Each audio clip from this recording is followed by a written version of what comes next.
हरे कृष्ण. आलेल्या भक्तांचं हार्दिक स्वागत आहे आजच्या चौथ्या दिवसाच्या कार्यक्रमामध्ये. काल आपण दक्षाच्या यज्ञाचं विश्लेषण केलं. तत्पूर्वी तुम्हाला सगळ्याला प्रश्न पडला असेल की हात का वरती करायला होतात. माहीत आहे सगळ्यांना हात का वरती करायला होतात. त्याचं कारण असं आहे, जेव्हा एखादं बाळ आईकडे हात करतं ना, आई मला घे, तर ती अशी मुद्रामध्ये करते आणि ती आई प्रेमानं त्याला घेते. त्याच प्रकारे भगवंताकडे जायचं असेल तर एका बालकाचा निरागसपणा असतो ना, त्याला किती रागवा आणि त्याला तुम्ही किती धिटकारा, तो पुन्हा सारखं सारखं येत राहतो. तसंच भगवंताकडे जायचं असेल तर आपला निरागसपणा असणं खूप महत्त्वाचं आहे. आणि ही मुद्रा शिकवते आपल्याला की आपण भगवंताकडे, भगवंता ह्या जगामध्ये आता दुसऱ्याशी कोणी नाही, तुझ्याशी कोणी नाही ह्या जगामध्ये. म्हणजे जेव्हा द्रौपदीचं वस्त्र हरण होत होतं तेव्हा तिने सगळे वरती म्हणले, हे गोविंद, हे गोपाल, हे मधुसूदन, हे पद्मनाभ, तू वाचव मला. तेव्हा तिने हात मुद्रा केल्या होत्या. तर हे कशाचं प्रतीक आहे? शरणागतीचं प्रतीक आहे.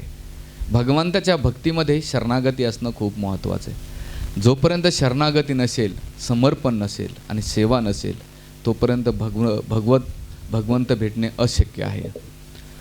आणि दुसरं, तुम्ही कधी पोलीसवाला हँडसअप, लगेच गुन्हेगार काय करतो? हात वरती करतो, म्हणजे तो शरणागतीचा. तसं भगवंत आपल्याला शरणागतीचं हे शिकवतो. म्हणून आपण सगळेजण हात वरती करतो प्रवचनाच्या सुरुवातीस आणि प्रवचनाच्या नंतर. आणि दुसरा प्रश्न पडला असेल तुम्हाला की बाबा आम्ही गणपतीची आरती, कोणत्याही आरती म्हटल्यानंतर हरे राम राम राम हरे हरे, हरे कृष्ण कृष्ण कृष्ण हरे हरे, आपण असा मंत्र म्हणतो. पण तुम्ही इस्कॉनवाले किंवा हरे कृष्णवाले असे हरे कृष्णच का म्हणतात? कोणाच्या मनात प्रश्न पडला असावाल का माहीत नाही. त्याचं कारण, दोन कारण सांगतात आचार्य. खडीसाखर कशी का खा, ती गोडच लागते. तसं मंत्र कसा जरी म्हटला तर तो मधुरच असतो. म्हणून कोणत्याही आरती केली तरी ती महामंत्रावरच येते, हे आपल्याला पहिलं संबंध महत्त्वाचं आहे. हां, आणि तुम्ही आरतीमध्ये येत येत करू ते सकलम नारायणे समर्पाय, मी नारायणाला मी समर्पण करू. म्हणजे तुम्ही कोणाच्या आरत्या म्हटलं की नारायणाजवळच येऊन जाते ते. दुसरं की कलियुगाच्यामध्ये हा जो मंत्र आहे, हरे कृष्ण कृष्ण कृष्ण हरे हरे, हरे राम राम राम हरे हरे, इति षोडशक नाम. काय 16 अक्षरी? इति षोडशक नाम कली कल्मशनाशनम. हा जो 16 अक्षरी मंत्र आहे, कली कल्मशनाशनम, कलियुगातले नाश करताय, मनातले जे पापवृत्ती नाश कर ना, तो परतो रूपाय, याच्याशी दुसरा पर्याय नाही. कोण म्हणताय? सर्व वेदेशी दृश्यते, सगळं वेद म्हणतो याला. आणि हा श्लोक आहे कलिसंतरण उपनिषद नावाच्या ग्रंथामध्ये हा मंत्र येतो. तर घटना अशी येते, तर तुम्ही रेग्युलर पहिले सत्ययुग, सत्यनंतर द्वापार, द्वापारानंतर त्रेता आणि त्रेतानंतर कली, असं सिक्वेन्स असते. 1, 2, 3 आणि 4 ही जर सायकल पाहिले तर ही नेहमीची सायकल असते.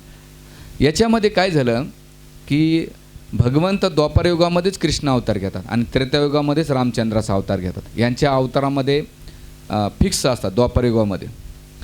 पण घटना अशी होती की जेव्हा सत्ययुगामध्ये गौतम ऋषीची जी पत्नी होती, कोण होती? अहिल्या.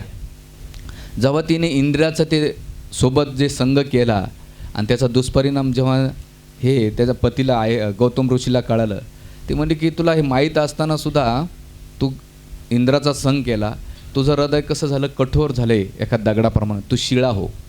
आणि ती शिळा झाली. आणि शिळा झाल्यानंतर ती पश्चाताप करू लागली की माझ्याकडून खूप मोठं पाप झालं, चूक झालं, मला याच्यातून क्षमा करा. ते म्हणजे जेव्हा भगवान रामचंद्र येतील तेव्हा तुझा उद्धार करते. तेव्हा आईला म्हणते की आता मी सत्ययुग चालू आहे, द्वापरयुग जायचं आहे आणि त्रेतायुग येणार आहे, तेव्हा भगवंत माझा उद्धार कर. एवढ्या दिवस मी शिळेतच राहू का? नाही, म्हणजे तू भगवंताला प्रार्थना कर, विनंती करते, येतील भगवंत. आणि जेव्हा तिने तळमळतीने प्रार्थना केली, तन्मयतेनं प्रार्थना केली, तेव्हा भगवंताने तिची प्रार्थना ऐकून काय केलं? द्वापारयुगाला पुढे ढकललं आणि त्रेतायुगाला पहिलं घेतलं. द्वापारयुगाला पहिले पुढे ढकललं आणि त्रेतायुगाला पहिलं घेतलं आणि तिथे आईल्याचा उद्धार केला रामचंद्राने. म्हणून सिक्वेन्सनुसार पहिले हरे कृष्ण, म्हणजे द्वापारयुगामध्ये हरे कृष्ण कृष्ण कृष्ण हरे हरे, हरे राम राम राम हरे. आणि ह्या जर सिक्वेन्समध्ये पाहिलं, त्रेतायुगामध्ये त्या सिक्वेन्सनं पाहिलं तर पहिले हरे राम राम राम हरे, त्रेतानंतर द्वापारयुग आले. म्हणजे ही सिक्वेन्स पण आहे आणि ही सिक्वेन्स पण आहे. याला शास्त्राचे पुरावे आहेत. म्हणून आपण ज्या काही विधी करतो आम्ही त्या विधीला असं अंधाधुंदू किंवा मन घडत नाही आहे. याला शास्त्राचा पुराणाचा कुठे ना कुठे बेस आहे. म्हणजे आम्ही इथे जी काही बोलतो आहे त्याला वैज्ञानिक आणि भगवद्गीता, भागवत, रामायण, महाभारत, भक्तिरसामृत सिंधू, ईशोपनिषद, उपदेशामृत असे बरेच ग्रंथाच्या आधारावर हे प्रवचन होत असतात. म्हणून तुम्हाला सगळ्यांना अधिकार आहे, जर एखादं काही वाटलं तर तुम्हाला प्रवचनानंतर किंवा प्रवचनामध्ये सुद्धा प्रश्न विचारण्याचा अधिकार आहे. कारण की आपले ग्रंथ आहेत ना सगळे, भगवद्गीता असो की रामायण, महाभारत, सगळे प्रश्न उत्तरामध्येच येतं. अर्जुनाने प्रश्न विचारले, कृष्णानं उत्तर दिलं. सुत गोस्वामीने प्रश्न विचारले, सौनकादी ऋषीने उत्तर दिलेले. परीक्षितनं प्रश्न विचारले, सुखदेव गोस्वामीने उत्तर दिले. म्हणजे सगळे जे काही प्रश्न उत्तरामध्ये मोडल्या जातात. तर अधिकार आहे तुम्हाला श्रोतावर्गांना. तर त्यासाठी हे जे प्रश्न पडलेले तुम्ही विचारा. तर आता आपण कालच्या विषयावर जाऊया. विषयावर असा होता की काल आपण पाहिलं की जी सती होती, सतीनं काय केलं, आपला स्वतःचं नाही का काय केलं, स्वतःला नाही का तिने योगामध्ये आत्मदहन करून घेतलं. आणि आत्मदहन केल्यानंतर जेव्हा अशी भयंकर कठीण प्रसंग झाला तर शिवजीने, महादेवाने काय केलं, आपल्या अंगावरला एक केस उपटून वीरभद्राचा जन्म दिला. आणि वीरभद्राला सांगितलं, जाऊन तू काय कर, दक्षाचा जो यज्ञ आहे ते उध्वंस कर. तर सगळे देवदेवता चिंताग्रस्त झाले की आता शिवजींचा कोप आपल्यावर होणार. तर सगळे लोक, सगळे देवदेवता नाही का ब्रह्माजीकडे गेले आणि ब्रह्माजीकडे जाऊन त्यांनी म्हटले की तुम्ही शिवजींना शांत करा. आणि शिवजीकडे गेल्यानंतर ते शिवजींना त्यांच्या प्रार्थना की कशा प्रार्थना करू लागले ब्रह्माजी सगळ्यांच्या वतीने. एक प्रार्थना काय म्हटले की तुम्ही ईश्वपालक आहात, तुमच्यापासून सगळी सृष्टी निर्माण झालेली आहे आणि ह्या जगातले जे काही जीवात्मे आहेत ते तुमच्या अधीन असतात आणि तुम्ही परब्रह्म ईश्वराचे नियंत्रक माता पिता आहात आणि तुमच्यापासून सगळ्या जीवांचं गंतव्य, कोणाला स्वर्गात किंवा कोणा पुण्यवान व्यक्तीला मुक्ती करायचे हे तुम्ही. आणि दुसरं, जे तुमच्या नियमाचं पालन करत नाही अशा अपवित्र व्यक्तीला, पापी व्यक्तीला नरकाची गती होती. म्हणून शिव ह्या शब्दाचा अर्थ मंगलमय करणारा. ओम नमः शिव आपण जप करतो ते मंगलमय करणार आहे. आणि दुसरं त्यांचं एक नाव आहे आशुतोष. आशुतोष म्हणजे लवकर प्रसन्न होणारे.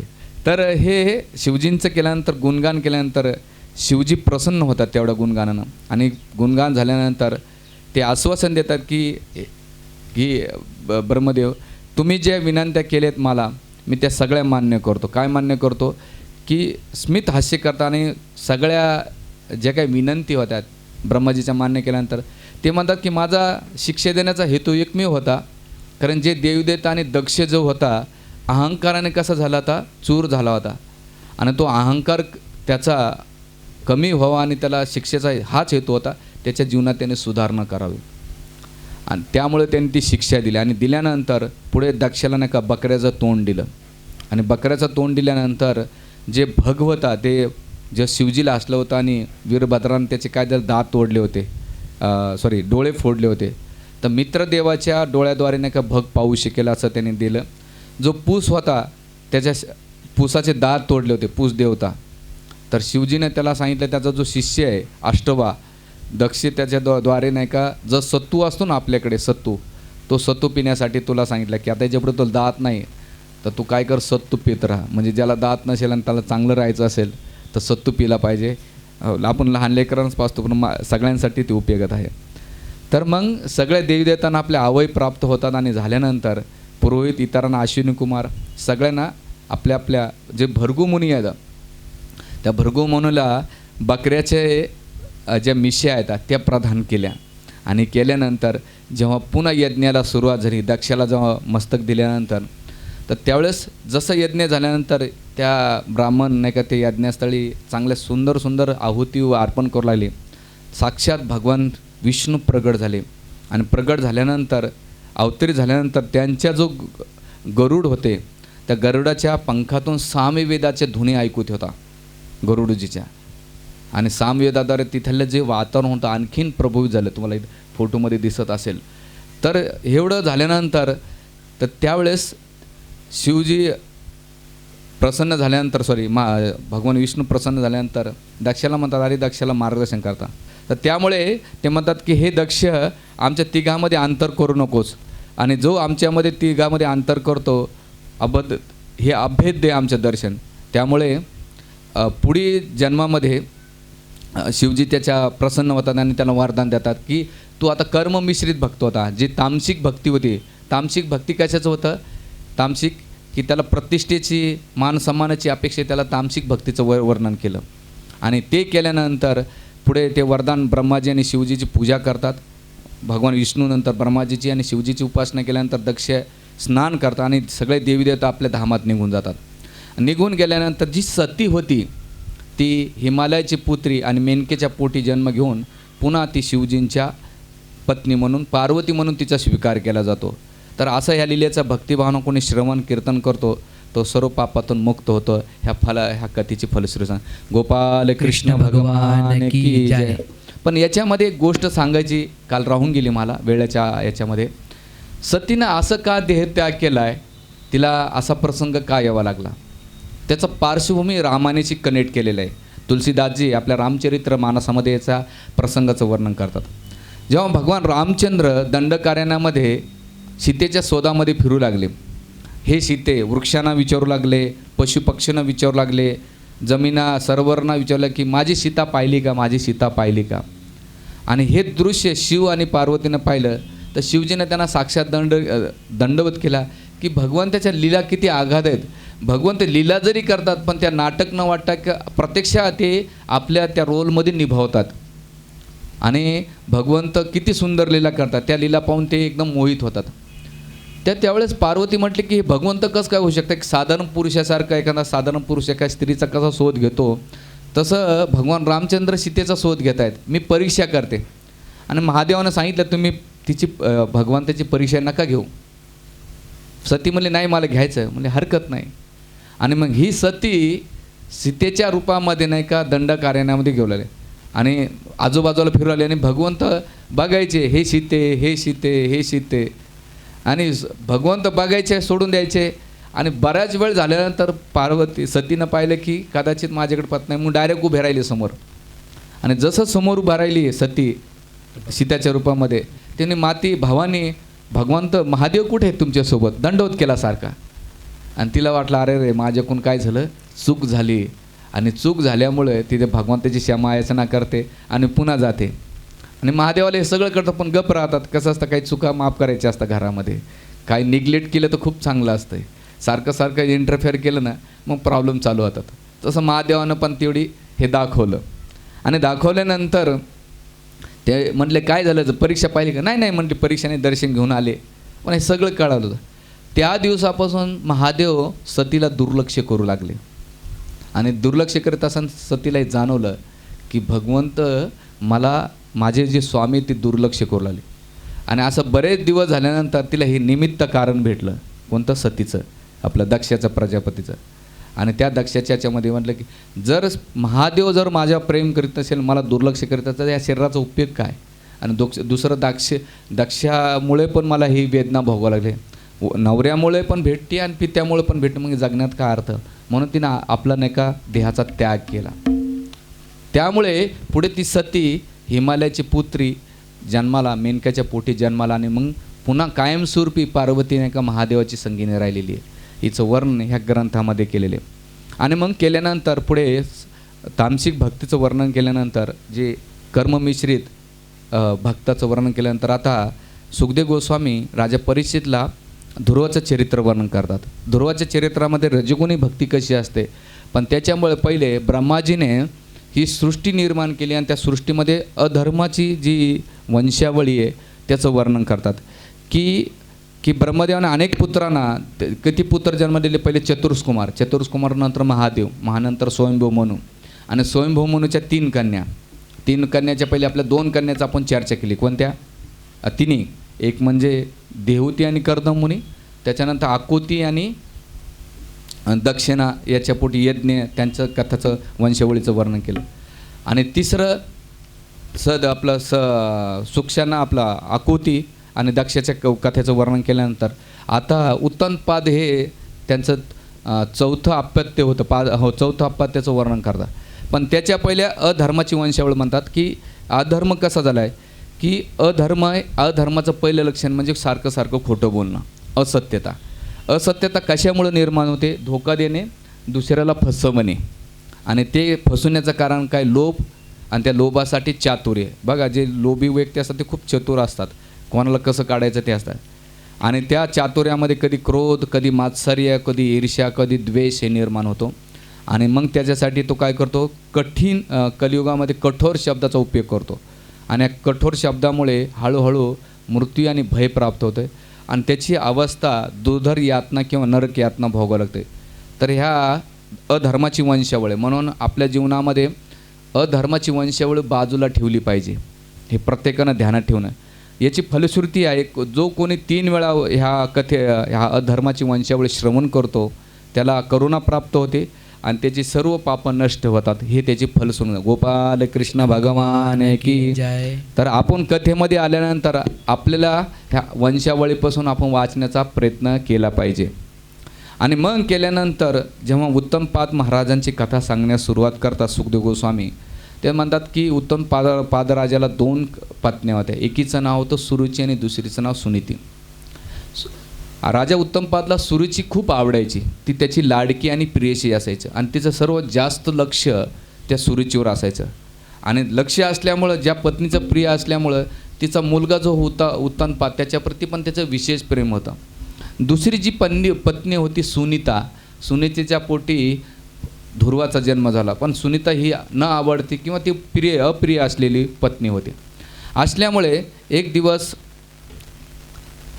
असा प्रसंग येतो की उत्तमपाद महाराज आपल्या राजसभेमध्ये बसलेले होते. आणि राजसभेमध्ये बसल्यानंतर त्यांच्या मांडीवर उत्तम हा तो त्यांचा पहिल्या सुरुचीचा जो मुलगा आहे तो बसलेला होता. त्यावेळेस ध्रुवानं पाहिलं. ध्रुव 5 वर्षाचे बालक होते. त्याने पाहिलं की माझ्या वडिलांच्या मांडीवर माझा भाऊ बसलेला आहे, मला पण बसायचं. आणि जसं ते मांडीवर बसण्यासाठी जाण्याचा प्रयत्न करतात त्यावेळेस सुरुची काय करते? त्याला झटका देते आणि म्हणते, तुला जर बसायचं असेल पित्याच्या मांडीवर तर माझ्या पोटी तुला गर्भातून जन्म घ्यावा लागेल. म्हणजे इनडायरेक्टली काय, तुला पहिले मारावं लागेल, मरून नाही का माझ्या पोटी जन्म घ्यावा लागेल. आणि जेव्हा तिला ध्रुवाला नाही का वाघबाण लागलेले आहेत आणि त्या वाघबाणानं जसं एखादा सर्पाला जर आपण पाय ठेवला तर ते सर्प कसा फुफकारतो, तसंच हे क्षत्रिय बालक असल्यामुळं ध्रुव फुफकारू लागला. त्याच्या हृदयाचे आणि नाकाचे श्वासोश्वास जोरात वाढले आणि वाढल्यानंतर तो रडत आपल्या आईकडे जातो, सुनीतीकडे. आणि सुनीतीकडे गेल्यानंतर त्या शब्दाने घायल झाल्यामुळे तो सुनीतीला जाऊन आपलं सगळं दुःख सांगतो. आणि दुःखात गेल्यानंतर तो डोळ्यानं अश्रू हे करीत असताना सुनीतीने विचारलं, बाळा काय झालं, तू रडण्याचं कारण काय? त्यात झालेला सगळा प्रसंग दासीनं आणि ध्रुवानं पण सांगितला. तर दासीनं सांगितल्यानंतर त्यावेळेस सुनीतीचं पहिलं वाक्य काय होते? बाळा, आपल्याला जे दुःख भेटतात ते आपल्या पूर्वकर्मानुसार असतात, त्यामुळे दुसऱ्याला वाईट चिंतू नये. आपली साधारण स्त्री असली असते ती काय म्हटली असते? तू एक दगड घेऊन त्याला मारून ये. हां, तुला असं म्हटली ना, थांब आपण दोघी जाऊ, मी झिंजा ओढते, तू काय कर. असंच केलं असं साधारण स्त्रीने, मी झिंजा ओढते, तू दगड फेकून मार, नाही तर बेलने फेकून मार. पण जी सुनीती ह्या शब्दाचा अर्थ नीतिशास्त्रानुसार चालणारी आणि सामान्याचं स्वरूप असणारे, म्हणून तिचं नाव सुनीती होते. आणि त्या सुनीतीचा प्रभाव काय पडला? तिला ध्रुवासारखं पुत्र जन्माला आला. पण राजा उत्तमपाद सुरुची म्हणजे ज्याच्या इंद्रिया भोगामध्ये रुची असतो आणि तो चुकीचं कार्य करीत असेल तरी त्याला दुर्लक्ष केलं जातं. म्हणून ज्याच्याशी आवडतं आहे तर त्याच्या संबंधात काही का चुकीचं घडलेलं का असे ना ते आपल्याला प्रिय होतं. पण ज्याच्याशी आवडत नसेल आणि त्याच्याशी अप्रिय घडलं तरी आपला काही फरक पडत नाही. उत्तमपादाचा दोष काय झाला? जेव्हा सुरुची रागवत होते ध्रुवाला त्यावेळेस उत्तमपाद नाही का शांत बसलेले होते, न्यूट्रल राहण्याचा प्रयत्न केला त्याने. पण त्याने न्यूट्रल राहिल्याबरोबर ध्रुवाला जास्त राग सुरुचीचा नाही आला, आपल्या पित्याचा आला. की पिता एवढा स्त्री लंपट झालेला आहे, स्त्रीच्या एवढा अधीन झालेला आहे की एवढी ती चुकीचं कार्य करीत असताना माझ्या पिता माझ्याकडे दुर्लक्ष करतो आहे. त्यामुळे जगामध्ये एक प्रिन्सिपल ध्यान ठेवायचा. कधी कधी आपल्याला वाटतं ना मी न्यूट्रल राहिलं म्हणजे प्रॉब्लेम सॉल्व्ह होतात. नाही, नुसतं गप जरी बोललं तरी प्रॉब्लेम्स आहेत आणि नाही बोललं तरी प्रॉब्लेम्स आहेत. इथं उत्तमपादाची काहीच चूक नव्हती, नुसते शांत होते बिचारे. पण त्याचा परिणाम काय झाला, ध्रुवाने नाही का सगळा राग काढला, की मला एकमेव राग येण्याचं कारण माझे वडील गप बसलेले. त्यामुळे एक इथे शिक्षा घ्यायची आहे, जेव्हा तुम्ही न्याय करा जातात तुम्हाला अधिकार, न्याय करताना एक पहिली गोष्ट ध्यानात ठेवा, मी अधिकारी आहे का. आणि अधिकार असल्यानंतर मी निपक्षपाताने कसं त्या प्रॉब्लेमला समस्या सोल्युशन होऊ शकतो हे आपल्याला पहिले विचार करणं. कारण निपक्षपणे जर आपण न्याय करतो तेव्हा दोन्ही पक्षाला नाही का त्याचा समतोल फायदा होतो. आणि एकाचीच पक्षाची बाजू घेतली आणि एकाला जर धुटकारित करायला तर त्या संबंधामध्ये ते व्यवहारामध्ये नेहमी क्रॅशेस वाढत जातात आणि ते संबंध एवढी भागले जातात की त्याचा विपक्क येऊन जातो. म्हणून संसारामध्ये जाताना जेव्हा तुम्ही लिडरशिप करतात, नेतागिरी करतात, परिवारामध्ये तुम्ही जे काही तुमचे रोल आणि गोल असतात त्या रोल निभावताना नाही का नेहमी निपक्ष भावाने केलं पाहिजे. कारण की काय होतं आहे, उद्या चुकीचे डिसिजन घेतले आणि त्याचे कर्माचे रिॲक्शन्स तुम्हालाच भोगावं लागणार आहेत. आणि चांगलं केलं तर चांगले पण तुम्हाला रिझल्ट भेटणार आहे. हे आपल्याला प्रत्येकाला समजून घेणं गरजेचं आहे. आणि गेल्यानंतर सुनीता म्हणते की दुसऱ्याला वाईट चिंतू नको. आणि जी सुरुची बोलली आहे ती खरं आहे, कारण तुझ्या राजाला तुझ्या वडिलांना मी आवडतच नाही, त्यामुळे तिनं वाईट काहीच बोललं नाही. ते म्हटले की हे तुझ्या दुःखाचं कारण तर तुझे दुःख तर काही कमी करू शकत नाही, पण तुला जर दुःख कमी करायचं असेल तर तू काय कर, जे भगवंत आहेत, तुझे आजोबा कोण आहेत, स्वयंभू मनू, आणि त्यांचे वडील कोण, ब्रह्माजी, यांच्यापेक्षा यशस्वी व्हायचं असेल तर तू भगवान नारायण आहेत, विष्णू आहेत, त्यांची काय कर, तू भक्ती कर. आणि भक्ती कर तेव्हा तुला ह्याच्यातून नाही का ते तुझे दुःख संपवणार. बाकी ह्या जगामध्ये दुसरं कोणी नाही की तुझे दुःख तुला संपवू शकेल किंवा नष्ट करू शकेल. आणि म्हणून ते म्हणतात की भगवंताचं, अरे मी काय एकटी प्रेम तुला देऊ शकेल. ह्या जगामध्ये सगळ्यात जास्त प्रेम, हजारो आईचं जेवढं प्रेम असतं तेवढं प्रेम भगवान कृष्णाकडून तुला भेटू शकेल. मी साधारण स्त्री काय देऊ शकते. तर इथे शिक्षा काय, ह्या जगातलं ममत्व कधी असतं आहे, काळापुरतं असतं. लहानपणी आईचं प्रेम बाळावर खूप असतं, पण जसं लग्न झालं आणि सून आली तर त्या आईचं प्रेम नाही का डिवाईड झालं, तर त्याला चॉईस असते, मदर या वाईफ, आई किंवा बायको. आणि हळूहळू आईला पण वाटतं की आता माझ्यापासून निघून चालेल आणि तिथे क्रॅशेस होतात. तर त्यासाठी ती म्हणते की तुझं दुःख आहे ना, भगवान विष्णूशी कोणी सोडू शकत नाही, तू काय कर, नारायणाला प्राप्त कर. आणि जेव्हा आईने जेव्हा सांगितलं, तिचे प्रथम गुरु कोण झाले, पथप्रदर्शक गुरु कोण झाले, सुनीती झाले. आणि झाल्यानंतर ध्रुवाने ग्रहत्याग केला आणि करीत असताना रस्त्यामध्ये त्यांना नारद मुनी भेटतात. आणि नारद मुनी भेटल्यानंतर ते म्हणतात, अरे तू लहान बालक आहेस, एवढं काय आईनं रागवलं तर सोडून द्यायचं, एवढं राग येण्याचं काहीच कारण नाही, एवढं मनावर नाही घेतलं पाहिजे. आपण मान अपमान होत राहतो. आणि मग आपण जे काही असतो तो बुद्धिमान व्यक्ती जो असतो ह्या गोष्टींना तो काय करतो, दुर्लक्ष करतो. त्यामुळे तू मनावर घेऊ नकोस. आणि मोठी योगी, साधू, संन्यासी ते भगवंताला प्राप्त करण्यासाठी असफल झाले, तू तर केवळ लहान बालक आहेस, म्हणून हे सगळे प्रयत्न सोडून दे. त्यावेळेस ते म्हणतात की ध्रुव महाराज म्हणतात की तुमचं ज्ञान नाही का हे एखाद्या ब्राह्मणाला ज्ञान देण्यासारखं चांगलं आहे, पण मी आता माझ्या दुःखाने आणि माझ्या आईच्या शब्दाने एवढं घायल झालेलं आहे, त्यावेळेस तुमचं ज्ञान मला पल्ले पडत नाही. त्यामुळे मला तुम्हाला जर काही भक्तीत मदत करायची तर करू शकता, काही ज्ञान देऊ शकता का ते बघा. त्यावेळेस नारद मुनी त्यांना म्हणतात, अरे जेव्हा कोण्या संबंधामध्ये जर काही बिघडलेलं असेल तर 3 स्थिर सांगतात. ते म्हणतात की कोणत्याही परिस्थितीत सामना करतो तो अज्ञानरूपी भवसागराला पार करतो. म्हणून जे काही आपल्याला समस्या येतात, संकट येतात, त्याच्यात विचलित न होता त्या संकटाला कसं सामोरं जाईन तेव्हा तो भवसागर पार होऊ शकेल. आणि दुसरं म्हणतात की कोणाला दुःखे सहन करावं लागत नाहीत, त्यासाठी काय करावं लागेल, तर ते म्हणतात 3 स्तर सांगतात. जे लहान असतात त्यांना दया करायची असते, आणि जे समान वयाचे असतात त्यांच्याशी मैत्री करायची असते, आणि वरिष्ठांच्या प्रती आदर करायचा आहे. वरिष्ठांच्या प्रती आदर जर असेल तुला, आणि वरिष्ठ जेव्हा रागवतील तरी तुला त्याचा वाईट वाटणार नाही. पण जर त्याच्याप्रती आदर नसेल आणि ते काही जरी बोलले तर तुला प्रत्येक शब्दाचा वाईट वाटतं आहे. तसं याच्यासाठी मी एकच सांगेन, एकच वाक्य आई आणि सासू बोलते सुनेला तर त्या वाक्याला नाही का सून वेगळा डिफरन्स न घेत राहते. आई जेव्हा ते वाक्य बोलते तर मुलगी सोडून देते, पण तेच वाक्य जेव्हा सासू बोलते तर त्याचा रिॲक्शन्स वेगळे येतात. का तर दोन्हीमध्ये स्त्री एकच आहे, पण त्या वाक्याला कसं घेतो ती व्यक्ती पाहून आपण नाही का त्याला बऱ्याच वेळा म्हणून लोक म्हणतात ना सोनाराने कान टोचले पाहिजे. कसं तुम्ही घेतात त्याचा दृष्टिकोन काय. आणि त्यावेळी म्हणतात की ह्या तिघीनं असं सोडून दे, आणि सोडून दिल्यानंतर ते म्हणतात नाही मला तुम्ही काही मदत करायची तर करू शकतात.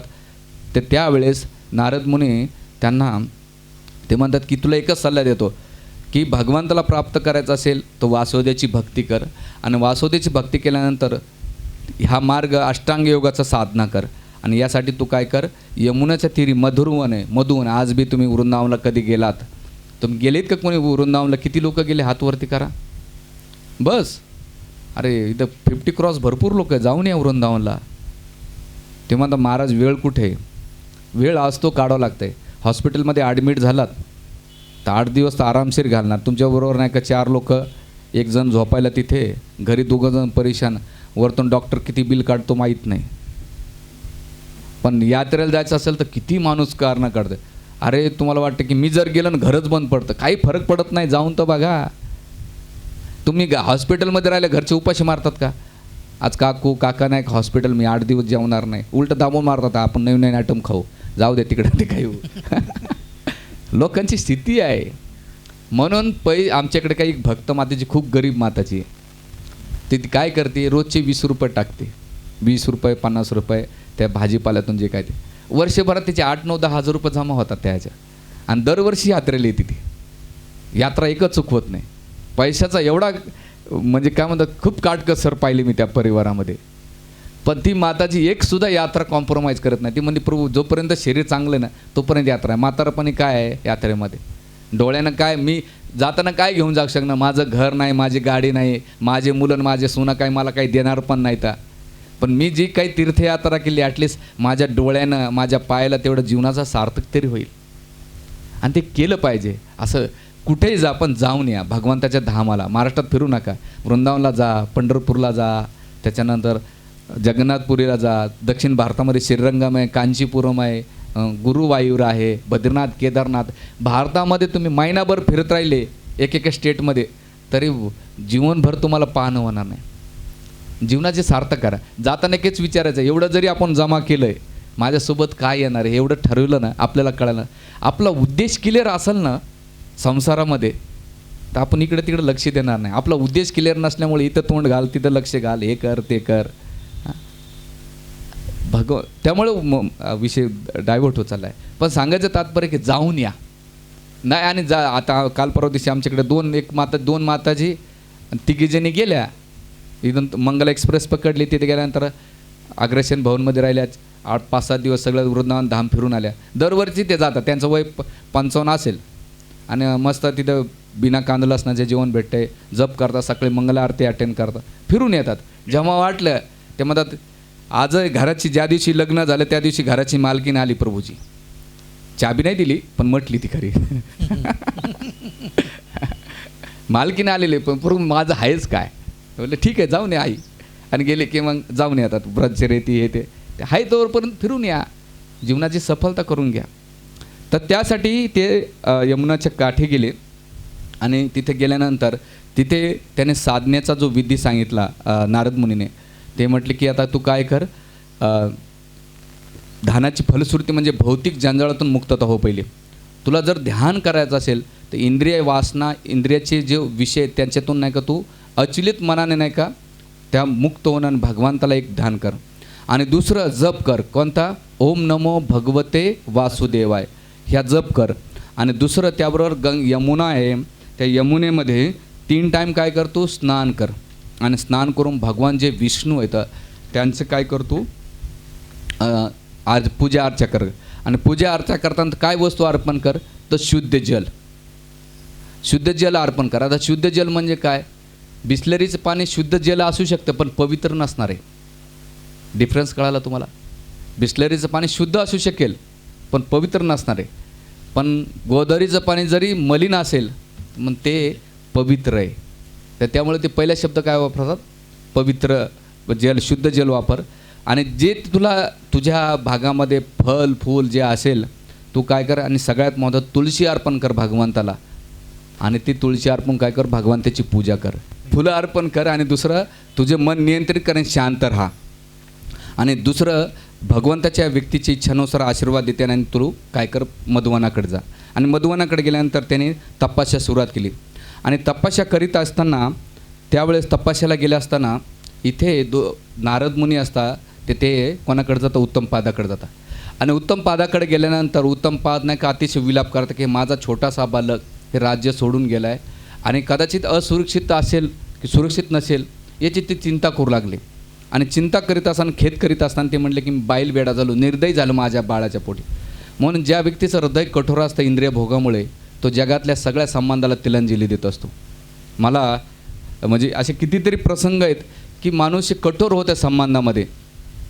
तर त्यामुळे नारद मुनी आश्वासन देतात कोणाला, उत्तम पादला, की तू काळजी करू नको, तुझा मुलगा नाही का सुरक्षित आहे आणि तो भगवान त्याच्या भक्तीमध्ये व्यवस्थित त्याचं यश प्राप्त होईल. तर हे सगळं झाल्यानंतर सक्षम आहे. आणि मग ते उदासीन बसल्यानंतर नारद मुनी निघून जातात. नारद मुनी निघून गेल्यानंतर तिथे ध्रुवाची तपस्या त्याचं वर्णन येतं की पहिल्या 3 दिवसामध्ये केवळ फळे आणि बोरे ते खायचे. म्हणजे पहिले 3 दिवसामध्ये फळं किंवा बोरं खायचे. आणि दुसऱ्या महिन्यामध्ये प्रत्येक 6 दिवसानंतर अन्न ग्रहण करायचे आणि ते बी वाळलेलं गवत खायचे. तिसऱ्या महिन्यामध्ये 9व्या दिवशी पाणी प्यायचे आणि निवडक केवळ पाणी पीत नाही का तपस्या करायची. आणि 4थ्या महिन्यामध्ये प्राणायाम प्रगत करून 12व्या दिवशी केवळ एकदा श्वास घ्यायचे. आणि 6व्या महिन्यामध्ये 5व्या महिन्यामध्ये त्यांनी काय केलं, श्वास पण नियंत्रणात केला. एवढी त्यांची तपस्या, याला अष्टांगयोग तपस्या म्हणतात. कलियुगामध्ये शक्य नाही. आपल्यासाठी एकच तपस्या काय काय सांगितली, एकादशी व्रत करा. एवढं सांगितलं आपण तरी कुठं जाणार नाही. आणि हे सांगितल्यानंतर 5व्या महिन्यात पूर्ण मनावर आणि इंद्रिय आपलं श्वासावर नियंत्रण केल्यानंतर त्यावेळेस पृथ्वीचा जो बॅलन्स होता सगळा पृथ्वीचा दम घुटायला लागला होता. आणि दम घुटत असताना ते अतिशय सगळे देवदेवता घाबरून गेले की असं कसं काय झालं, कोण केलं. तर सगळे देवदेवता कुठे जातात, भगवान विष्णूकडे जातात. आणि भगवान विष्णूकडे गेल्यानंतर भगवंताला म्हणतात की ह्या जगामधला आमचा दम घुटतोय, सगळं श्वासवास बंद झालेला आहे, याला काहीतरी आम्हाला मार्ग दाखवाय, कशामुळे झाले.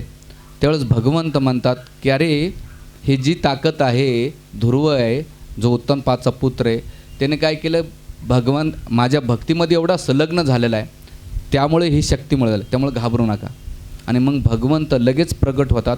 आणि प्रगट झाल्यानंतर ध्रुव ज्या भगवंताचं दर्शन घेतो त्या हृदयामध्ये परमात्म्याचं स्वरूप, तर त्यावेळेस ते अदृश्य झाल्यानंतर ध्रुव बघू येऊन बाहेर बघतायत.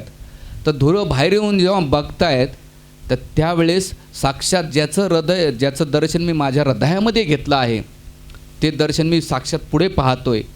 आणि मग पाहिल्यानंतर ते भगवंताचं रूप पाहून एकदम स्तब्ध झाले. आणि स्तब्ध झाल्यानंतर त्यांच्यामध्ये दिव्य लक्षण प्रगट झाल्यानंतर ते भगवंताला विचार करू लागले की काहीतरी प्रार्थना करायची, काय प्रार्थना करावं. तर त्यावेळेस भगवंत बघतात की ध्रुवाला काहीतरी बोलायचं. त्यावेळेस शंख घेतात आणि शंख घेऊन भगवंत ध्रुवाच्या स्पर्श करतात. जसं स्पर्श करतात तेव्हा ध्रुव अतिशय सुंदर प्रार्थना भगवंताच्या प्रती करू लागले.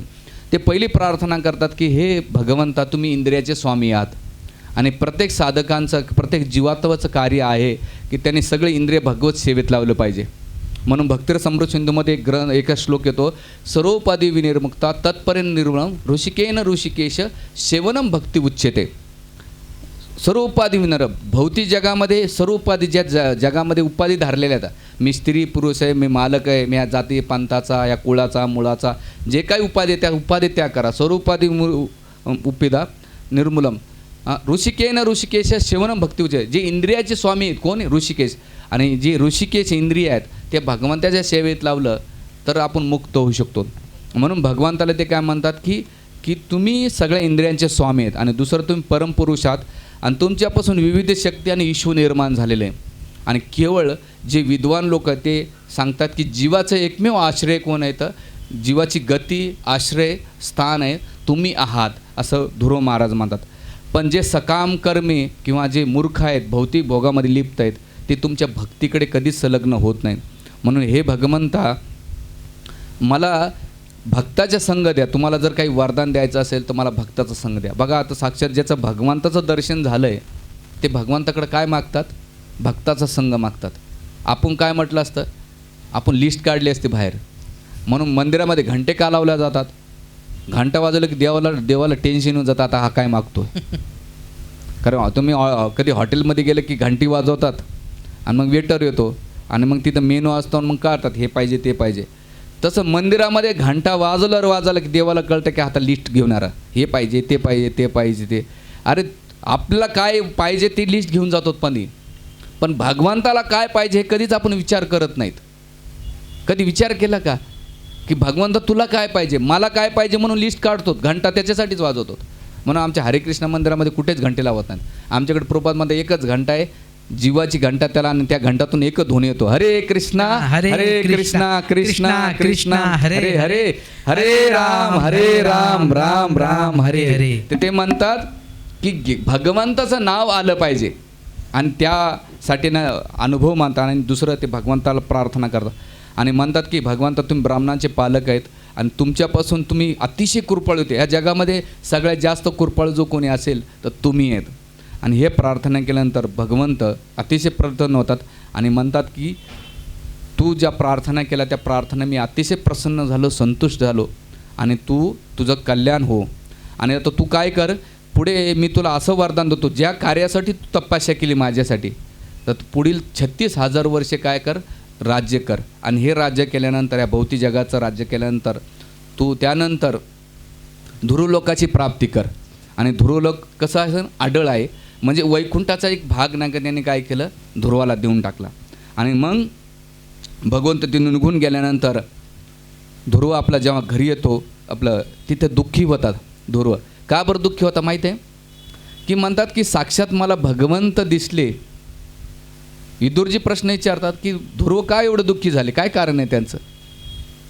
तर त्यावेळेस म्हणतात की भगवंताचं साक्षात दर्शन झालं ध्रुवाला, पण ध्रुवाला काय वाटलं की साक्षात भगवंताचे आपलं भेट झाली, पण मी त्यांच्याकडून मागून मागून काय मागितलं, भौतिक ऐश्वर मागितलं. मी गेलो काय मागायला, डायमंड मागायला गेलो, पण मी काचाचा तुकडाच घेऊन आलो. मला डायमंड भेटला होता पण मी काचेचा तुकडा घरी घेऊन आलो आणि ते विलाप करू लागले.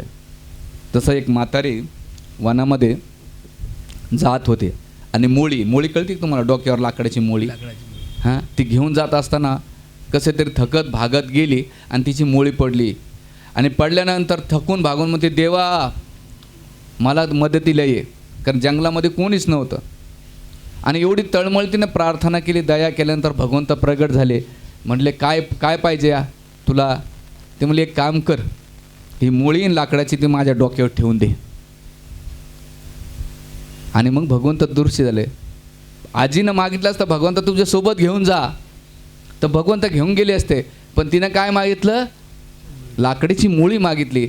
तसंच आपण भगवंताकडे जातो आणि भगवंत आपल्या समोर येताना आपण भगवंताला म्हणतो, भगवंत प्रगट, भगवंत काय पाहिजे, तर आपण लाकडाच्या मोळ्या मागतो, हे पाहिजे ते पाहिजे ते पाहिजे, वजं डोक्यावर घेतो, एवढं वजं घेतो. अरे पण भगवंताला मागा. कधी म्हटलात का भगवंत तुम्ही मला पाहिजे?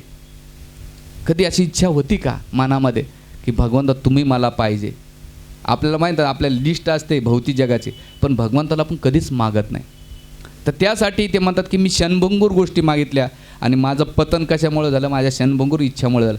ते कशामुळे झालं ते म्हणतात की देवी देवताने माझी बुद्धी भ्रष्ट केली आणि त्या बुद्ध भ्रष्टीमुळं मी माझ्या मायाच्या प्रभावामुळे माझ्या बंधूला, माझ्या आईला शत्रू समजलं आणि काय केलं, काचेचा तुकडा घेऊन आलो आणि म्हणून ते भौतिक ऐश्वर भेटलं आणि भगवंताला सोडून दिलो. आणि मग त्यावेळेस त्या सेवेचं समाधान म्हणून नाही का समाधान येतात. आणि आल्यानंतर तिथे ध्रुवाची बातमी त्यांना उत्तमपाद महाराजांना कळते. त्याचा अतिशय सादर सत्कार करण्यासाठी जी नगरी असते ती खूप सुंदर सजवतात आणि जे नगर असतं त्याच्या वेशीवर जाऊन नका ध्रुवाचं आगमन करतात, स्वागत सत्कार करतात. आणि स्वागत सत्कार केल्यानंतर ध्रुव काय करतो, पहिलं सुरुचीच्या पाया पडतात आणि सुरुचीला काय करतात, अभिवादन करतात. प्रभू रामचंद्र पण जेव्हा वनवासाहून आले तर पहिले कैकीच्या पाया पडले. का की ज्या वाईटामुळं चांगलं झालं हे त्यांचा दृष्टिकोन होता. आपण काय करू, जन्मभर एकाला दोष देत बसतो, यानं असं केलं त्यानं तसं केलं. पण जो भगवत भक्ती करतो, साधना करतो, त्याचं हृदय परिवर्तन होतं, त्याच्यामध्ये शत्रुता द्वेष कधीच नसतो. हे भक्तीचं पहिलं लक्षण चांगलं आहे. आणि मग केल्यानंतर तिथे उत्तम पास त्याला आलिंगन करता. का बरं आलिंगन करता? ते म्हणतात की ज्या भगवंताने ध्रुवाला आलिंगन केले, त्याला स्पर्श केले, तर त्यामुळे मी ध्रुवाचं आलिंगन करतो. आणि सुनीतीने सुरीचेन पण आलिंगन करतात. म्हणून आपल्या महाराष्ट्रामध्ये एक प्रथा आहे, कधी पंढरपूरला गेला असाल तर कोणी पंढरपूरहून आलं, तीर्थयात्रा आलं की त्याच्या पाया पडतात. का? तर त्याचा त्या तीर्थयात्राचा लाभ मला पण भेटा म्हणून त्याच्यासाठी पाया पडला जातात. तर हे केल्यानंतर ध्रुवची सुरुची त्यांना खूप आशीर्वाद देते आणि केल्यानंतर ते म्हणतात की आता तू हे राज्य सांभाळ. राज्य सांभाळल्यानंतर उत्तमपाद नायका निघून जातात वनामध्ये आणि ध्रुव राज्य करण्यास सुरुवात करतो. राज्य सुरुवात केल्यानंतर त्यावेळेस त्या राज्याच्या पहिले त्याचं लग्न होतं आहे. ध्रुवाची पहिली जी पत्नी असते ब्राह्मणी, त्याच्यापासून 2 पुत्र जन्माला येतात, कल्प आणि वत्सरा. दुसरी पत्नी जी असते इलापासून कन्या होतात आणि पुत्र उत्कल नावाचा होतो. आणि एक दिवस जो ध्रुवाचा बंधू असतो उत्तमपाद, तो शिकार करण्यासाठी वनामध्ये जातो. शिकार करण्यासाठी जाता जाता तो यक्ष त्याला मारून टाकतात. आणि मारून टाकल्यानंतर ही जेव्हा वार्ता कळते तर त्याची आई जी असते सुरुची, ती सुरुचीसुद्धा हाय पुत्र म्हणून ती अग्नीमध्ये काय केली, दहन करून टाकते स्वतःचा. दहन केल्यानंतर ही जेव्हा बातमी कळते ध्रुवाला, तर ध्रुव अतिशय यक्षासोबत घनघोर युद्ध करतात आणि 1,30,000 सैन्याचा नाही का उध्वंस करतात. एवढा उध्वंस माजवतात तर त्यावेळेस हे सगळं वातावरण एवढं दूषित होतं आहे. तर साक्षात स्वयंभू मनू येतात आणि स्वयंभू म्हणतात की तू काय करतो, तू क्रोधाने नाही का एवढा यक्षांचा वध का करतोय, हे तुला सोबत नाही. म्हणून इथं पहिली शिक्षा आहे, भगवंताचं दर्शन जरी घेतलं, भगवंताची भक्ती केली तरी क्रोध येतो. हे ध्यानात ठेवा. तुम्ही म्हणता अरे एखादा भक्त असेल क्रोध कसा काय करतो? 3 उदाहरणं आहेत. अर्जुनाचं उदाहरण आहे, महाभारतामध्ये क्रोध केल्यामुळे युद्ध झालं. हनुमान रामचंद्राचे निस्मिन भक्त होते, पण लंकेमध्ये 10 संस्कार केले. पण त्यांनी काय केलं, त्या रागाला भगवत सेवेत लावलं. आणि इथे ध्रुवाचा जो राग आहे ते स्वतःच्या इंद्रियतृप्तीसाठी नव्हता राग. तो राग कुठे लावला त्यांनी? तो राग नाही का सृष्टीच्या कार्यासाठी भगवत इच्छामुळे झालेले. आणि कुबेरजी पुढे म्हणतात की तू स्वतःला दोषी नको मानू. दोषी कोण आहे? की काळ आहे, काळाच्या इच्छानुसार सगळं झालेलं आहे. म्हणून इथं आपल्याला जर क्रोध आला तर क्रोध कशामुळे येतो? आपल्या मनाच्या विरोधात होतो तेव्हा क्रोध येतो. माझ्या मनासारखं झालं पाहिजे, असं झालं पाहिजे, तसं म्हणून क्रोध येतो.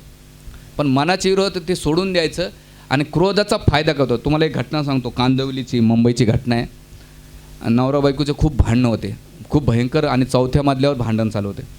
त्या भांडणामध्ये त्यांचा 7 वर्षाचा का 6-7 वर्षाचा बालक होता. आमचे मोरिष्ठ ब्रह्मचारी त्यांच्या कथेमध्ये सांगत होते. यांनी 4-5 वर्षापूर्वीची घटना आहे. आणि नवरा काय म्हटला, आता तू जास्त बडबड केली त्या बाळाला फेकून देईन मी. ते म्हटली बाळ माझं एकट्याचं का, फेका. आणि त्या रागाच्या भरात त्या 7 वर्षाच्या बालकाला फेकलं 4थ्या मजल्यावर. आणि फेकल्यानंतर बाळ पडलं तर बापानं पाहिलं की बाळ पडलं, यांना पण उडी मारली, तो पण गेला. बाई बघते की मुलगा गेला, नवरा गेला, घरी पाहून तर तो दोघं गेलेले. म्हणून रागाला कंट्रोल करणं खूप मोठं आहे. थोड्याशा रागामुळं किती मोठे मोठे दुष्परिणाम होऊ शकतात याची कल्पना नाही. कारण त्यावेळेस जो थोडं सहन केलं, त्या रागाला गिळलं तर खूप फायदा होतो. पण राग एकदा जर शांत झाला त्यावेळेस पश्चातापाशिवाय दुसरं काही नाही, तुमच्या हातातून सगळं गेलेलं असतं.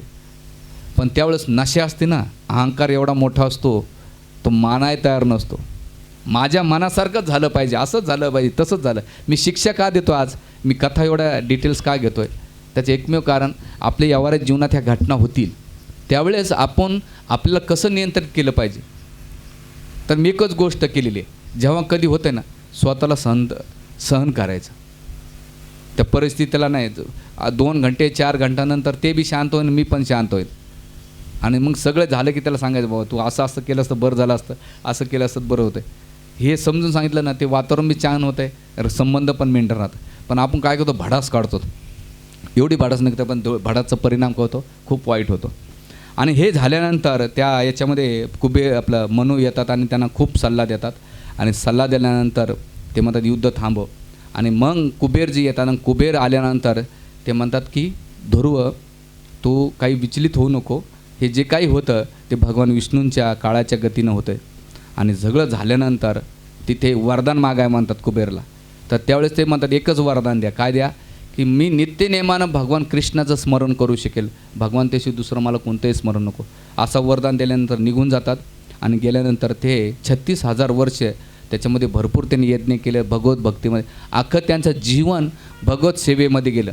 त्यांच्या मनामध्ये भगवंताशिवाय दुसरं कोणतंही कार्य नव्हतं. ते वाणीनं भगवंताचं गुणगान करायचे, डोळ्यानं भगवंताचं रूप पाहायचे, कानानं भगवंताचं श्रवण करायचे, हातानं भगवंताचं मंदिर मार्जन करायचे, पायानं तीर्थयात्रा करायचे. असं त्यांचं संपूर्ण जीवन भगवत सेवेत गेले. आणि गेल्यानंतर 36 वर्ष राज्य केल्यानंतर जेव्हा साक्षात वैकुंठ विमान आलं आणि वैकुंठ विमान आल्यानंतर तिथे जे मूर्ती होता तो विचार करू लागला की आता माझं काय. तर ध्रुव महाराज त्याच्या मस्तकावर पाय ठेवून वैकुंठ विमानात जातात. आणि वैकुंठ विमानात बसलेत असताना त्यावेळेस जेव्हा त्यांच्या मनात आलं की मी तो वैकुंठात चाललो, नंद सुनंद माझ्या आईचं काय. तर त्यावेळेस नंद सुनंद म्हणतात की काळजी करू नका, तुमच्याबरोबर तुमची आई पण वैकुंठ विमानात चाललेली. आणि मग ते प्रवास करतात. तर इथं काय शिक्षा आहे आपल्याला. भगवत भक्ती किती महत्त्वाची आहे की ह्या जगामधले जे संबंध आहेत ते जसं शरीर असेल तोपर्यंत संबंध आहेत.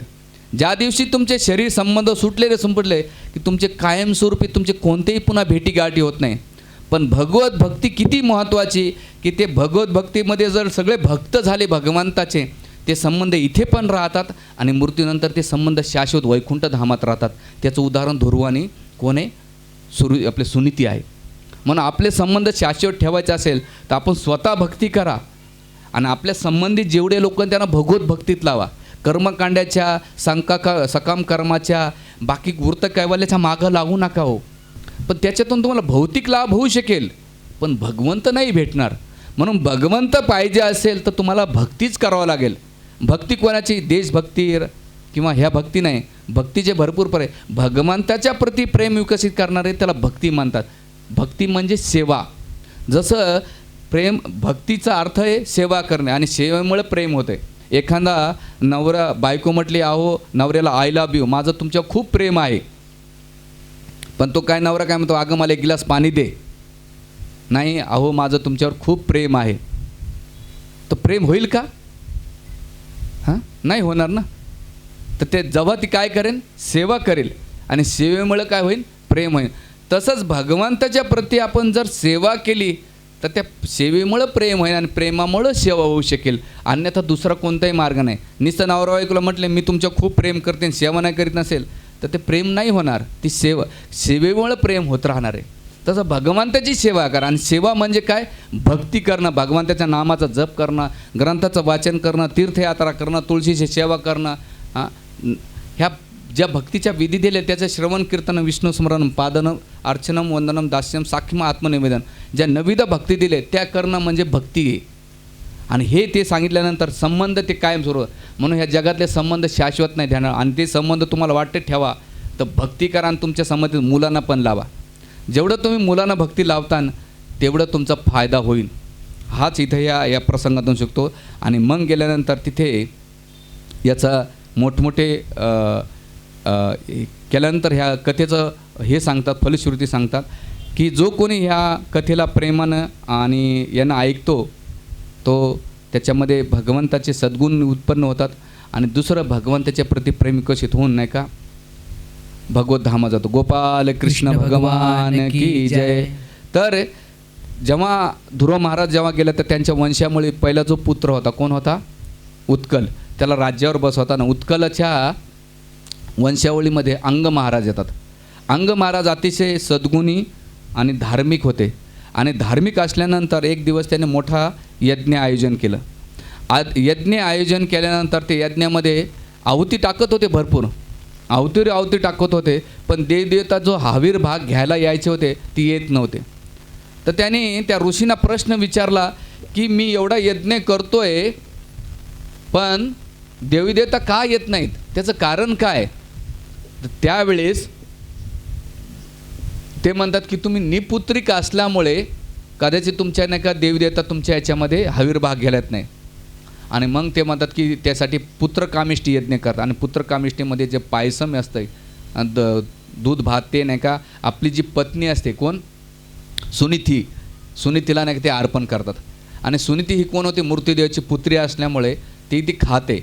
आणि खाल्यानंतर तिच्या पोटी नाही का वेन नावाचा नाही का पुत्र जन्माला येतो. का बरं येतो, जरी यज्ञाचा फळ जर असेल पण आई जर तिचं कुळ असेल तर त्या कुळानुसार काय होतं आहे, तर बालक तसा जन्माला येतो. म्हणून मी तुम्हाला काल सांगितलं, जेव्हा मुलगी जन्माला येते तर बापाचे गुण घेऊन येते, आणि मुलगा जन्माला आला तर आईचे गुण घेऊन येतं, आणि त्याचं उदाहरण इथं दिलेलं आहे. म्हणून जेव्हा ते गर्भधान संस्कारताना जी वृत्ती आपलं यज्ञपूजा सांगितलेलं आहे, त्याचं कारण शुद्धीकरण करणं, हे विधी त्याचं विश्लेषण केलेलं आहे. आणि मग सुनीतीच्या पोटी वेन नावाचा पुत्र जन्माला आला, आणि वेन जन्माताच अतिशय खोडकर, पाण्यामध्ये जेव्हा खेळायला जायचा मित्रांसोबत, तर त्यावेळेस तो काय करायचा, लहान लहान मुलांना मारून टाकायचा. आणि जसा जसा मोठा होऊ लागला तो जुगार खेळणं, शिकार करणं, निर्दयीपणे व्यवहार करणं हे चालू होता. त्यावेळेस अंग महाराजाने, भगवंताचे महान भक्त होते, विद्वान होते, सगळं काही होतं त्यांच्याकडे, पण त्यांना वाटलं की मी माझ्या जीवनामध्ये सगळ्यात मोठी चूक केली. काय की माझ्या पुत्राला जन्म दिला, याच्यापेक्षा मी जर निपुत्रिक असलो असतो तो खूपच चांगलं झालं.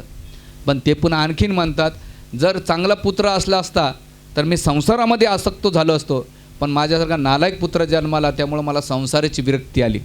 आणि त्या दिवसापासून ते काय करतात, रात्री झोपल्यानंतर सगळेच राज्यामध्ये सगळे झोपी गेले, तर अंग महाराज काय करतात, राज्याचा त्याग करतात आणि वनामध्ये निघून जातात.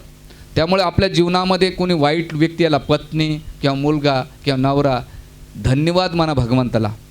कारण चांगले जर भेटला तुम्हाला तर संसाराच्या प्रती आणि वस्तूच्या प्रती आसक्त वाढेल. अरे माझी बायको, हा माझा नवरा, माझे मुलं, माझे नातेवाईक, कारण प्रेमाचं वातावरण राहील. पण जिथं जास्त एकुणेकाला भर्सना केली जाते, याचा अर्थ उद्यापासून चालू करा असं नाही बरं, पण त्याचा मागचा सिद्धांत समजून घ्या, वैराग्य निर्माण करा. आणि मग तिथं अंग महाराज म्हणतात की ह्या पुत्रामुळं मला नाही का भगवंताची भक्ती करण्यासाठी प्रेरणा भेटली, आणि लगेच सोडलं त्याने. आणि सोडल्यानंतर निघून गेल्यानंतर दुसऱ्या दिवशी सगळे ऋषीमुनी, राज्यातले सगळे लोक प्रश्न पडतात की कोणाला राज्यावर बसवायचं. कारण हा जर पुत्राला बसवलं वेनला, तर वेन तर अतिशय नालायक आहे, क्रूर आहे, पापी आहे, दुराचारी आहे, याला जर राज्य सोपवलं तर करायचं काय. मग सुनीताला विचारता करायचं काय, ते म्हणतात तुम्ही ठरवा. म्हणे हरकत नाही, कदाचित याला समजून सांगू. आणि मग त्याला राज्यावर बसवल्यानंतर जे चोर डाकू होते ते अतिशय घाबरून जातात, वनामध्ये पळून जातात, कारण हा क्रूर होता. म्हणजे अपराधी असो का निरपराधी असो, सगळ्याला दंड देण्याचं काम चालू असायचं. आणि त्या केल्यानंतर त्याच्या क्रूर याच्यामध्ये वाढल्यानंतर सगळे जे काही यज्ञ थांबवले त्याने, भगवंताची भक्ती थांबवली, मंदिरातले सगळे कार्य थांबवल्यानंतर सगळे ऋषीमुनी त्याच्याकडे गेले, मला याला समजून सांगूया. आणि समजून सांगण्यासाठी गेल्याने म्हटले की जो राजा असतो तो विष्णूचं प्रतिनिधित्व करतो, देवदेवता त्याच्यामध्ये निवास करतायत, त्यामुळे तुला जर चांगलं आयुष्य जगायचं असेल, चांगला राज्यकारभार करायचा असेल, तो नीतीनं चाल, भगवंताच्या आदेशानुसार चाल, आम्ही जे मार्गदर्शन करणार त्यानुसार तू राज्य कर, इकडे तिकडं लक्ष देऊ नकोस. पण त्यावेळेस वेन हा उदंड असतो, उर्मट असतो, तो म्हणतो की तुम्हाला मूर्ख आहेत तुम्ही सगळे ब्राह्मण वर्ग, ऋषीमुनी. अरे राजाचा निवास मी साक्षात विष्णूचा अवतार आहे, त्याची पूजा करायची सोडून तुम्ही यज्ञ तपस्या वृत्त काय करा, माझ्यासाठी करा, दुसरं कोणासाठी करू नका. आणि हे सगळं तुम्ही बंद करून माझ्यासाठी कार्य करा. जेव्हा असं म्हटल्यानंतर सगळ्या ऋषीमुनी राग येतात आणि ते काय करतात, हुंकार करतात, असं हू केल्यानंतर वेनचा वध होतो. आणि वेनचा वध झाल्याबरोबर तिथे प्रश्न पडला जातो, सगळीकडे चक्रीवादळ माजतं, चोरांचा नाही का उदंड होतो, सगळे ऋषीमुनी चिंताग्रस्त होतात की करायचं तर काय करायचं. त्यावेळेस वेनची बॉडी असते ते तेलामध्ये भिजवून ठेवतात, जसं दशरथ महाराजाची बॉडी पण तेलामध्ये ठेवली होती, तसंच ही वेनची बॉडी तेलामध्ये ठेवली होती. आणि मग राज्यामध्ये ऋषीमुनी पाहिले की मोठे मोठे संकट यायला लागले. चोरांचं, डाकूंचं, सगळे प्रजाने का नियमांचं पालन करीत नव्हतं, सगळे उच्छिन्न माजलेलं आहे, करायचं तर काय करायचं. त्यावेळेस सगळे ऋषीमुनी एकत्र येतात आणि वेनच्या बॉडीतून काय करतात, चर्वण करतात, मंथन करतात. आणि मंथन केल्यानंतर पहिलं त्याच्या मांडीतून मंथन केल्यानंतर एक निषाद जन्माला येतो, जो कमी उंचीचा 3-4 फुटाचा व्यक्ती जन्माला येतो. आणि तिथे जन्माल्यानंतर ते म्हणतात की तू निषाद जातीचा असल्यामुळे तू इथं नको राहू, तू कारण पाप्याचं प्रतीक आहे, तू जंगलामध्ये राहा. आणि म्हणून त्यांना त्या जंगलात राहण्याचा तो दिलेला आहे. आणि मग तिथून पुन्हा आणखी मंथन करतात. तर मंथन केल्यानंतर वेनच्या मांडीतून पृथू महाराजांना आर्चीचा जन्म झाला. पृथू महाराज हे भगवंताचे 26 अवतार आहेत आणि आर्ची म्हणजे साक्षात लक्ष्मीचा अंश अवतार आहे. हे दोघांचं उगमस्थान होतो. आणि जसे ते येतात तर ते साक्षात लक्ष्मीनारायण राज्यकारभार करतात. राज्यकारभार करीत असताना प्रत्येकजण त्यांना वेगवेगळ्या वस्तू प्रदान, शिवजी नाही का तलवार देतात, ब्रह्माजी माळ देतात, सगळे देवी देवता त्यांना एक एक वस्तू भेट करतात. आणि भेट करीत असताना जे भाट असतात, भाट त्यांचं गुणगान करीतात की तुम्ही किती महान आहेत. त्यावेळेस पृथू महाराज म्हणतात थांबा थांबा थांबा, मी काही न करता तुम्ही गुणगान करणं हे चुकीचं आहे. जेव्हा तुम्ही कार्य केलं तेव्हा गुणगान केलं तर वेगळा विषय, मी काही न करता तुम्ही गुणगान कसं काय करता, हे सगळं थांबवा. आपल्याकडे बी आपल्याला कोणी गुणगान केलेलं खूप आवडतं. आपल्याबद्दल कोणी बोलत असेल तर आपल्याला लगेच कानटाव करतात नाही संसारामध्ये. हां, ते कुचा निंदी असो की चांगला असो, पण इथे आणि जे चांगले व्यक्ती असतात ना ते स्वतःचं गुणगान आणि स्वतःचं गुणगान करून घेणं म्हणजे स्वतःचं नाही का काय करणं आहे, आयु कमी करणं. आणि याचा प्रसंग कुठे महाभारतामध्ये जेव्हा कर्णाने युधिष्ठिर महाराजाला एवढं विचलित करून टाकले युद्धामध्ये, एवढं त्यांना भयंकर त्रस्त करून टाकल्यानंतर युधिष्ठिर महाराज काय झालं, घायल झाल्यानंतर आपल्या शिबिरामध्ये येतात. आणि शिबिरामध्ये आल्यानंतर अर्जुन त्यांना पाहण्यासाठी येतो की अरे युधिष्ठिर महाराजाला काय झालं, दिसत नाहीत युद्धाभूमीमध्ये. तर अर्जुन आणि कृष्ण येतात आणि आल्यानंतर ते म्हणतात की तू कर्णाला मारलंस का. ते म्हणे नाही, मी तुम्हाला विचारलं. अरे म्हटलं तो गांडीव धनुष्य आहे काय कामाचा, फेकून दे, हा काहीच कामाचा नाही, फेकून दे. त्यावेळेस अर्जुन काय म्हटला की मी माझ्या जीवनात प्रण घेतलं होतं की माझ्या गांडीव धनुष्याबद्दल कोणी बोललं मी त्याचा वध करेन. लगेच तलवार काढली. तलवार काढायला त्या युधिष्ठिर महाराजला तर भगवंत म्हणते काय तुमचं युद्ध तर बाहेर करण्याचं, तुम्ही इथंच युद्ध कोणाकाला मारत बसले. ते म्हणजे माझ्या गांडीव धनुष्याचा याच्याप्रती अपराध केला. पण एवढं तू लागण्यासारखं कारण काय. ते म्हणे मी गांडीवच्या प्रती प्रतिज्ञा घेतली होती. आणि मग ते मारण्यासाठी जातात. तर युधिष्ठिर महाराजाला दुःख होतं आणि म्हटले की एक काम कर, तू मारू नको, तू काय कर युधिष्ठिर महाराजांची निंदा कर की तू किती नालायक आहेस, तू तुझ्यामुळं नाही का द्रौपदीचं वस्त्र हरण झालं, असं झालं तसं झालं. आणि खूप त्याची भर्सना करतात. आणि भर्सना केल्यानंतर अर्जुनाचा सगळा राग शांत झाल्यानंतर तो विलाप करायला लागला की आता मला जगण्यात अर्थ नाही, मी आत्महत्या करतो. त्यावेळेस भगवंतमध्ये एक एक प्रॉब्लेम सॉल्व करता करता जीव चालला नाही, यांचे काय नाटकं चालू झालेले आहेत. आणि मग आत्महत्याच्या नादात असतो. त्यावेळी युधिष्ठिर महाराज पण विषाद करतात. तर अर्जुनाला म्हटले तू एक कर, तू स्वतःचं गुणगान कर. म्हणजे गुणगान करणं म्हणजे आत्महत्या करण्यासारखंच आहे. काय शिक्षा दिली भगवंतानं, स्वतःचं गुणगान करून घ्यायचं म्हणजे आत्महत्या करण्यासारखं आहे, म्हणून कर तुझं गुणगान. आणि मग अर्जुन तिथं स्वतःच्या बडाया मारायला लागला की मी स्वर्गात गेलो, उर्वशीच्या ऑफरला नकार दिले, शिवजीनं हरवलं, मी हे केलं, मी ते केलं, ते स्वतःच्या बडाया मारल्यानंतर भगवंत म्हणले आता बस आणि थांब आता. तर सांगायचं तात्पर्य एक आहे की स्वतःचं गुणगान करून घेणं म्हणजे स्वतःची आयु करून घेणं आणि आत्महत्या करण्यासारखं याचं प्रसंग महाभारतामध्ये. म्हणून कोणी आपलं गुणगान करीत असेल ठीक आहे, काही जण ॲप्रिशिएट केलं पाहिजे, थोड्यापुरतं तेवढं ठीक आहे, त्याला प्रेरणा, त्यानं चांगलं काम करावं म्हणून ॲप्रिशिएट केलं पाहिजे. हां, काही जणाला ॲप्रिशिएटची गरज आहे, कोणी प्रत्येकजण त्या स्तरावर नसतं. आणि मग भाट्याद्वारे स्तुती केल्यानंतर तिथे दैवगुण होतात आणि त्या भावी करापलाची भाव होतं. आणि जेव्हा पृथू महाराज नाही का बघतात की सगळे जी प्रजा असते ती दुःखी असते, तर दुःखाचं कारण काय, तर सगळी प्रजा म्हणते की पृथ्वीनं धान्य देण्यासाठी बंद केले आणि देण्यासाठी बंद केल्यानंतर आम्ही उपाशी मरतो, आमच्या अन्नदानाचं काहीतरी करा. त्यावेळेस पृथू महाराज नाही का पृथ्वीला प्रार्थना करतात की जे माझे बालक आहेत, या सृष्टीतले जीव आहेत, त्यांचं तू पोषण कर. पण पृथ्वी अजिबात हे करीत नाही, प्रतिसाद देत नाही.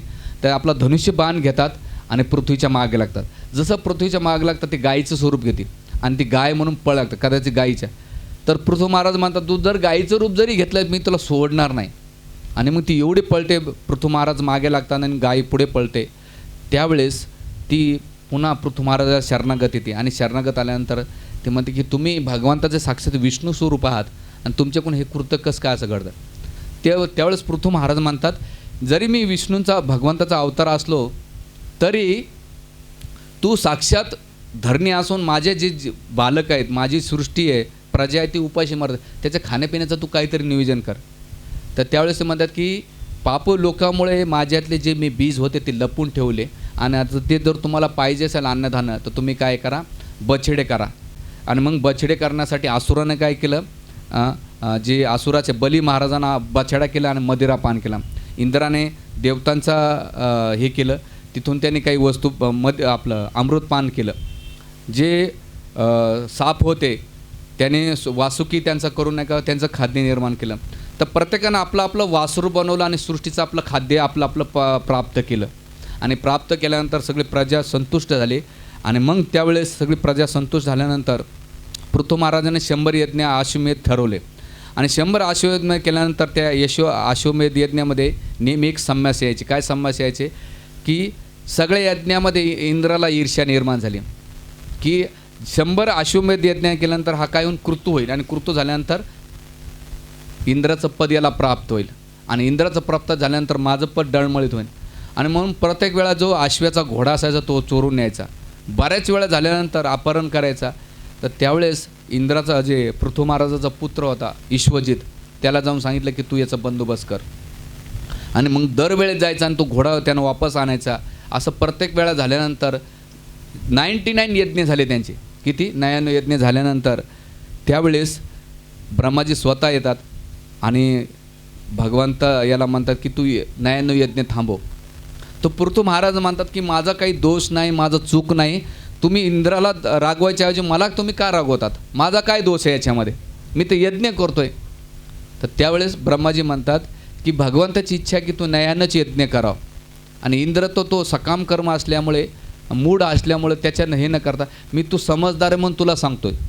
आणि त्याच्यात पुन्हा भगवंत काय करतात, इंद्राच्या खांद्यावर हात ठेवतात. म्हणजे एखादा जर चूक बरोबर जरी असेल आणि एखादा चुकीचा असेल तर त्यावेळेस त्या टायमाला सिच्युएशन सांभाळण्यासाठी त्याचा हात ठेवावा लागतो. हे भगवंत आपल्याला इथं शिकवतात. हां, आणि मग त्यावेळेस नाही का भगवंत त्यांना खूप चांगलं ज्ञान देतात आणि म्हणतात की माझ्यासाठी तू थांबव, याच्यानंतर तू काय कर, हे यज्ञ थांबव. आणि त्याच्या सांगण्यानुसार ब्रह्माजीच्या आणि भगवंताच्या सांगण्यावर त्या 99 यज्ञ थांबवतात. आणि भगवंत त्याच्यावर एवढं प्रसन्न होतात, यानंतर तू काय कर, ह्या इंद्रानंतर पुढचं इंद्रपद आहे ते तुला भेटल, असं त्याला वरदान देतात पृथ्वी महाराजाला. आणि दिल्यानंतर भगवंत त्यांना अतिशय आशीर्वाद उपहार प्रदान करून भगवंत त्यांना निघून जातात. तर अशा प्रकारे ही जी पृथ्वी महाराजाची कथा आहे, केल्यानंतर तिथे पृथ्वी महाराज नाही का इंद्र त्यांना भेटतो आणि एकूण एकाला क्षमा याचना करतात आणि भगवंत त्यांना आणखीन प्रसन्न होतात. बघा विष्णू नाही का खांद्यावर आलेले तिथे पिक्चरमध्ये दिसतंय की होतात. आणि त्यांना आनंद कसा होतो, एक चुकीचा एक बरोबर, ते दोघं भेटले तरी बरोबर, त्यांना आनंद झाला. आणि झाल्यानंतर तिथून भगवंत गमन करून निघून जातात. आणि मग पृथ्वी महाराज नाही का अतिशय सुंदर राज्य करतात, प्रजेचं शासन करतात. आणि मैत्रीमुनी ह्या गोष्टीचं अतिशय सुंदर विश्लेषण विदुरजीला करतात. आणि मग पुढे पृथ्वी महाराज नाही का ब्राह्मणांची अतिशय सेवा करतात. तर त्यावेळेस त्यांचं सभेमध्ये चतुर्सकुमार येतात आणि चतुर्सकुमार आल्यानंतर ब्राह्मणाच्या प्रती त्यांनी ज्या सेवा केल्या ते म्हणतात की हे कुमारांनो, मी संसारामध्ये लिप्त आहे, मला मुक्तीचा मार्ग सांगा. तर त्यावेळेस ते मुक्तीच्या मार्गासाठी ते म्हणतात जर तुला मुक्त व्हायचं असेल तर तुला संसाराची आसक्ती काढून भगवंताच्या प्रती आसक्ती जर ठेवली तरच हे एक मुक्तीचा मार्ग आहे. तो म्हणजे मी भौतिक संसाराची आसक्ती ठेवील आणि भक्ती पण करेल तर तुला भगवंत कधीच भेटणार नाही. आणि चातकुमाराचं अतिशय सेवा केल्यानंतर ते निघून जातात. तिथं खूप प्रश्न उत्तर होतात आणि त्यांच्याच वंशावळीमध्ये प्रचेता येतात आणि प्रचेता नाही का त्यांची वंशावळीचं खूप विश्लेषण करतात. आणि केल्यानंतर प्रचेता आणि शिवजींची भेट होती. तिथं रुद्रगीत गायलेलं आहे. रुद्रगीत कुठं गायलेलं आहे, जे तुम्ही गुरुवायूरला कधी गेला असाल केरळामध्ये तर त्या ठिकाणी रुद्रकुंड आहे, सरोवर आहे.